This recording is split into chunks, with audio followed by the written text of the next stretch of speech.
목마른 사람이 우물을 판다 이런 속담이 있습니다. 어, 이 봄이 되면 제비들이 북쪽으로 돌아오는데 그 제비들이 새끼를 까고 새끼를 먹일 때에 보게 되면 벌레를 딱 집어서 탁 날아오는데 보통 제비가 새끼 4마리 정도 까더라고요. 딱 입을 벌려서 다 먹겠다고 그럽니다. 그 제비 어디로 가느냐? 소리를 제일 크게 지르는 놈한테 갑니다. 그리고 그한테 줍니다. 다음에 그 애 또 먹었는데 그 애가 또 소리를 제일 크게 지르면 또 그 애한테 줍니다. 예, 그렇게 그런 특징이 있습니다. 이 신앙생활 하는 가운데서도 내가 은혜를 얼만큼 사모하느냐에 따라서 하나님으로부터 응답받는 거 차이가 있는 것입니다. 하나님의 은혜가 있어도 좋고 없어도 그만 이런 마음으로 만약에 신앙생활을 한다면 하나님도 쟤는 줘도 그만 안 줘도 그만 티가 안 나니까 그냥 가만히 계시는 거예요. 어떤 사람이 은혜를 제일 사모하느냐. 하나님이 그런 사람들을 찾고 계시는 것입니다. 할렐루야. 예. 이 예수님이 탄생을 했을 때에 그 가까이 있는 사람들이 관심도 없었습니다. 예수님이 탄생했을 때에 은혜를 사모하는 사람들이 없었습니다. 베들레헴 사람도 사모하는 사람들이 별로 없었고 기껏 해짜야 들에서 양을 치는 목자들이 찾아왔습니다. 그리고 예루살렘에는 은혜를 사모하는 사람이 있었느냐? 서기관들, 바리새인들, 종교 지도자들, 요즘 말하자면 뭐 목사님들, 장로님들 뭐 이런 분들이 은혜를 사모했느냐? 아니에요. 누구도 관심도 없었습니다. 이 땅에 뭐 메시아가 태어나든 뭐 누구 태어나든 관심 없습니다. 그냥 내가 배부르고 등 따시고 내 명예를 지키고 내 권위를 지키고 내 기득권을 지키면 그걸로 만족하는 거예요. 네. 그런데 참 놀라운 것은 은혜를 사모하는 사람들이 있었다는 겁니다. 뼈에 사무치도록 은혜를 사모하는 사람들이 있었다는 겁니다. 자, 우리 오늘 본문의 말씀 한번 읽어보겠습니다. 마태복음 2장 1절에서 3절 다 같이 읽습니다. 시작. 헤롯 왕 때에 예수께서 유다 베들레헴에서 나심에 동방으로부터 박사들이 예루살렘에 이르러 말하되 유대인의 왕으로 나시니가 어디 계시냐? 우리가 동방에서 그의 별을 보고 그에게 경배하러 왔노라 하니 헤롯 왕과 온 예루살렘이 듣고 소동한지라. 아멘. 헤롯 왕 때에 예수님이 이미 태어나셨습니다. 이미 태어나신 다음에 동방에서 박사들이 예루살렘에 왔답니다. 이 동방에서 예루살렘으로 찾아온 이 박사들이 어디서 왔느냐?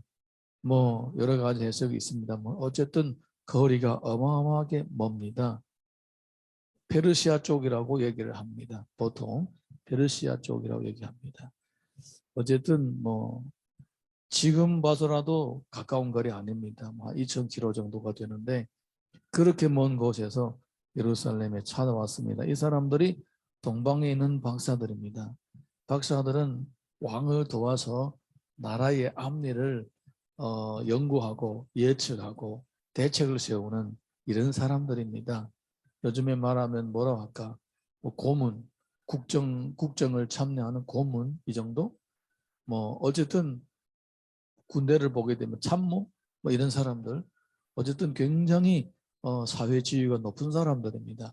이런 사람들이 뭐가 모자라서 뭐 그 사람들이 뭐 배가 곪겠습니까? 뭐 옷을 못 입고 다니겠습니까? 뭐 남한테 무시당하겠습니까? 사회의 고위층 사람들입니다. 뭐 생활이 불편함이 없습니다. 그런데 이 사람들이 하늘의 별을 보다가 어이구 저기에서 왕이 태어나는구나. 우리가 가서 경배하자.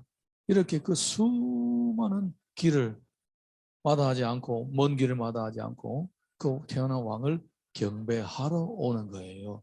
경배한다는 말이 뭡니까? 예배하러 온다라는 겁니다. 예. 여러분 얼마나 사모했으면 그 먼 거리를 마다하지 않고 경배하러 오겠느냐? 그것입니다. 보통 사모하는 것이 아니죠. 예. 보통 사모하는 것이 아닙니다. 예. 이게 바로 사모하는 사람들의 모습이에요.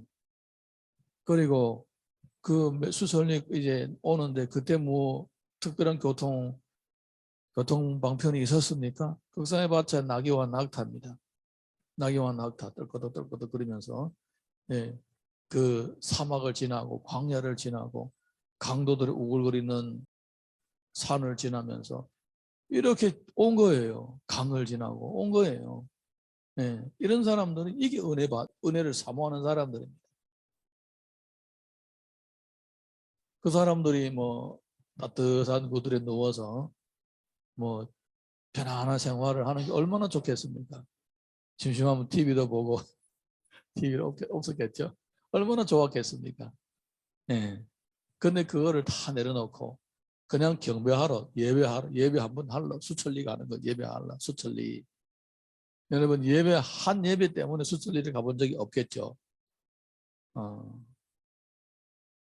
우리가 어릴 때에 94년 동안 그때 할빈에서 공부를 했는데 할빈에 민족 호텔이라는 곳이 있었습니다. 우리 조선족 최수진이라는 사람이 할빈에 그때 94년도에 할빈에 호텔 하나 지었어요.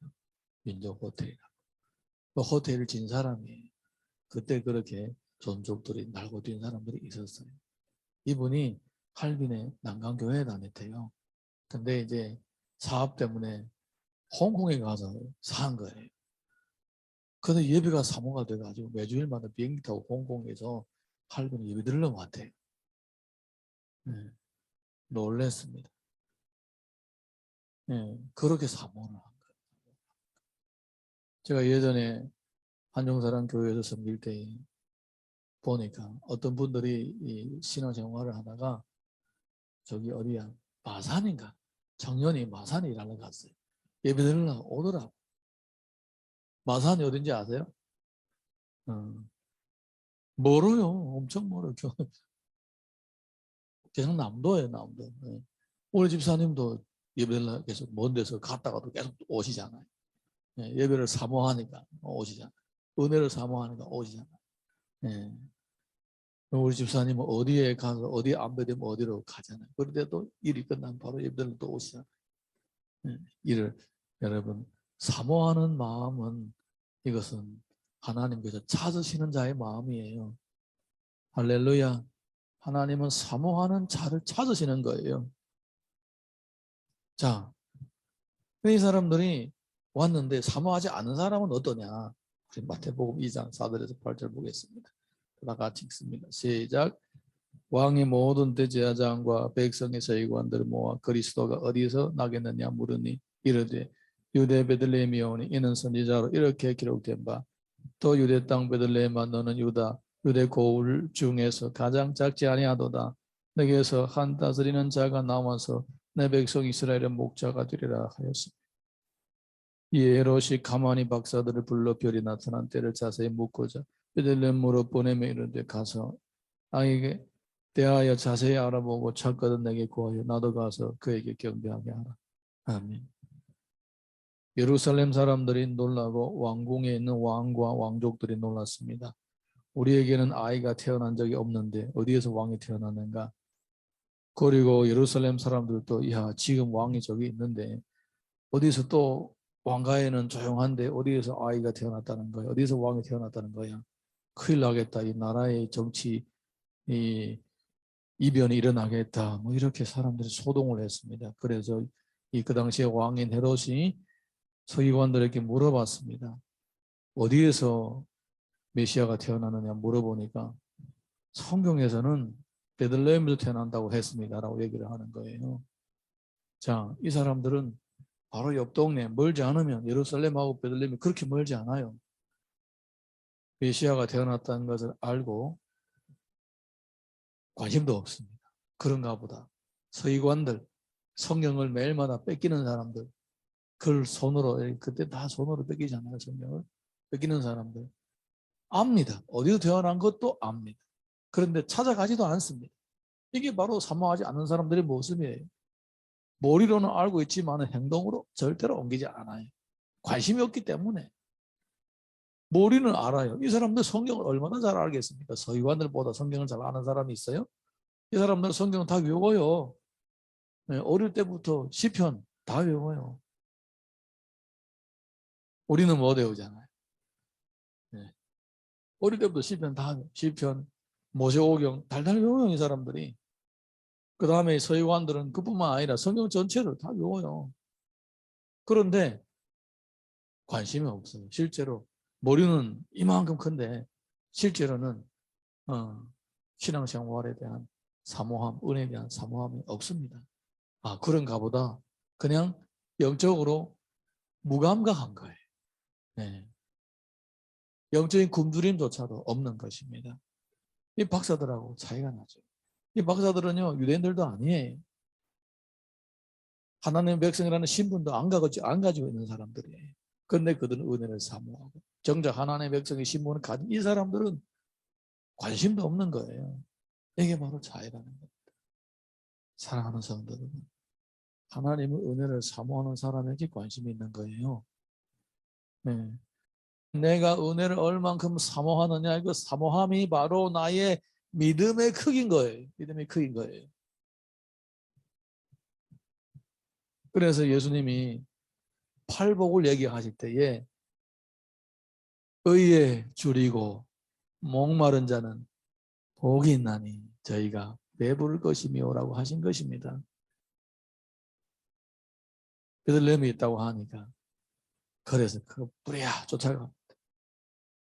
자, 우리 9절에서 12절 이어서 읽어봅니다. 9절에서 12절 시작. 박사들이 왕의 말을 듣고 갈새 동방에서 보던 그 별이 문득 앞서 인도하여 가다가 악이 있는 곳 위에 머물러 서 있는지라. 그들이 별을 보고 매우 크게 기뻐하고 기뻐하더라. 집에 들어가 아기와 그의 어머니 마리아가 함께 있는 것을 보고 엎드려 아기께 경배하고 봄의 합을 열어 황금과 유황과 몰락을 연물로 드리니라. 그들은 꿈에 헤롯에게로 돌아가지 말라 지시하심을 받아 다른 길로 고국에 돌아가니라. 아멘. 이들이 예루살렘을 떠나 베들레헴 쪽으로 가니까 문득 별이 나타나서 그들을 인도하더라는 것입니다. 우리 성경을 자세히 보십시오. 하나님은 이들에게 얼마나 관심이 있습니까? 이들이 혹시라도 제대로 찾아가지 못할까 봐. 이들이 베들레헴이 어딘지 알아요? 가본 적이 있어요? 지도가 있어요? 내비게이션이 있어요? 모릅니다. 방향만 압니다. 그래서 이들이 잘못 갈까 봐 하나님께서 그들이 봤던 그 별을 다시 보게 하십니다. 문득 별이 나타나서 그들이 가는 길을 인도하는 거예요. 그들의 은혜를 사모하니까 하나님께서 그들의 은혜를 받도록 도와주시는 것입니다. 그래서 보니까 진짜 거기에 아이가 태어난 거예요. 다 별이 그 위에 머물러 있는 거예요. 네, 그래서 이 아기께 경배하고 보배 합을 드리고 유향을 드리고 황금 유향 몰약을 드리고 이렇게 아기께 경배합니다. 그리고 그냥 하룻밤 자고 갔어요. 잠깐 머물고 잠을 잤길래 꿈을 꿨겠지, 그렇죠? 네, 꿈을 꿨는데 천사가 너 예루살렘을 가지 말고 빨리 집으로 가라. 저 왕이 아을 죽이려고 한다. 그래서 그냥 그 길로 꿈에 그냥 반도 깨가지고 다 그냥 부랴부랴 도망가 버렸어요. 그냥 가서 보배합에 있는 황금 유황 몰약을 드리고 절 한번 하고 갔어요. 잠 잠깐 자고 쪽잠을 자고 가버렸어요. 그거를 하려고 수천리로 온 거예요. 여러분, 이거를 신앙을 이해를 못한 사람은요 정말로 미쳤다고 합니다. 뭐 하려고 그러느냐. 네, 미담. 근데 하나님을 사모하고 은혜를 사모하는 사람에게는 이만큼 가치 있는 일이 없는 거예요. 그래서 시간을 투자하고 물질을 투자하고 그 먼 길을 마다하지 않고 오는 거예요.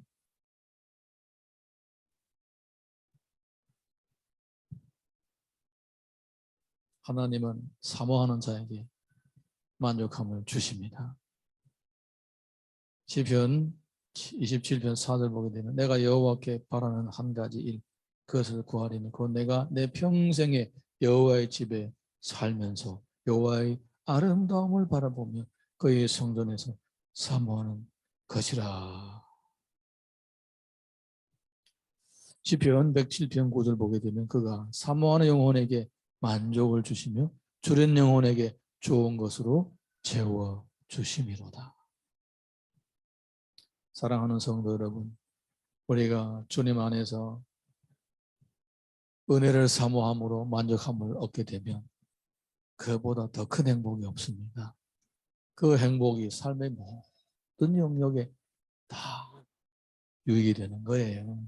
찬양 하나 부르고 기도하겠습니다.